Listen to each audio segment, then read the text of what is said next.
Hello friend welcome back to my channel Afsana किचेने सबाइके welcome. तो चले एसेछि नतून एकटा रेसिपि निये। तो आज के एक धरनेर भापा पिठा रेसिपि तैरी करेछिलाम, तो सेटा आपनादेर साथे शेयर करलाम। आशा करछि भिडियोटा भालो लागबे। जोदि भालो लेगे थाके अवश्यई लाइक करबेन। तो तार जोन्नो आमार लागबे गरम पानी। तो पानीटा किन्तु आमी भालो करे फुटिये नेब और एई फुटानो अवस्थातेई किन्तु पानीटा लागबे आमार। तो पानीटा देखतेई पाच्छेन फुटे गेछे, एखन आमी नामिये नेब। तो तारपर एखाने आमी नियेछि चालेर गुड़ा और दिए दिलाम स्वाद अनुयायी लवण। तो लवणटा दिए भालो करे माखिये नियेछि। एखन आमी जे पानीटा गरम करे रेखेछिलाम सेई पानीटा एखन आमी अल्प अल्प करे दिए देब और सुंदर करे माखिये नेब। तो चेष्टा करबेन पानीटा अल्प अल्प करे अ্যাড करार, ता ना होले किन्तु नरम हये जाबे। और किभाबे ব্যাটারটা হবে সেটা কিন্তু আমি আপনাদেরকে দেখিয়ে দেব। तो आमार এই মাখানোটা হয়ে গেছে আর ব্যাটারটা ঠিক এইভাবে হবে। আর এইদিকে আমার লাগবে গরম পানি। এই গরম পানিটাতে কিন্তু আমি ভাপটা দেব, তার জন্য একটা ছিদ্রযুক্ত বাসন দিয়ে দিলাম। তারপরে বাসনের উপরে এখন আমি তেল ব্রাশ করে দিয়েছি। আর তেল ব্রাশ করে দেওয়ার পর এখন আমি এইটার সাহায্যে ওই ভাপা পিঠাটা তৈরি করে নেব।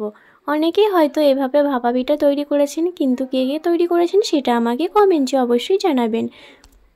तो ओटार भितरे भरे नेওয়ার पर এখন কিন্তু আমি ওই ছিদ্রযুক্ত বাসনে দিয়ে দিয়েছিলাম গোল করে, আর তারপরে আমি ঢাকনা দিয়ে ঢেকে দিয়েছিলাম। আর এখন কিন্তু ভাপা পিঠাটা রেডি হয়ে গেছে। তো এইভাবে আমি বাকি সবগুলো ভাপা পিঠা তৈরি করে নেব। আর দেখুন কতটা সুন্দরভাবে বেরোচ্ছে, ঠিক মনে হচ্ছে যেন ম্যাগি। তো খুব সুন্দর লাগে খেতে। এই রেসিপিটা বাড়িতে একবার হলেও তৈরি করে দেখতে পারেন। তো ছিদ্রযুক্ত বাসনটা দেওয়ার পর ঢাকা দিয়ে দিয়েছিলাম। আর এই যে আমার এখন সিদ্ধ হয়ে গেছে ভাপা পিঠাটা, এখন আমি তুলে নেব। আর যখন সিদ্ধ হয়ে যাবে তখন কিন্তু এইভাবে ঠিক পিঠার মতো উঠে চলে আসবে। এটা কিন্তু দেখতে খুবই ভালো লাগে। তো এইভাবে কিন্তু আমি বাকি সবগুলো ভাপা পিঠা তৈরি করে নেব।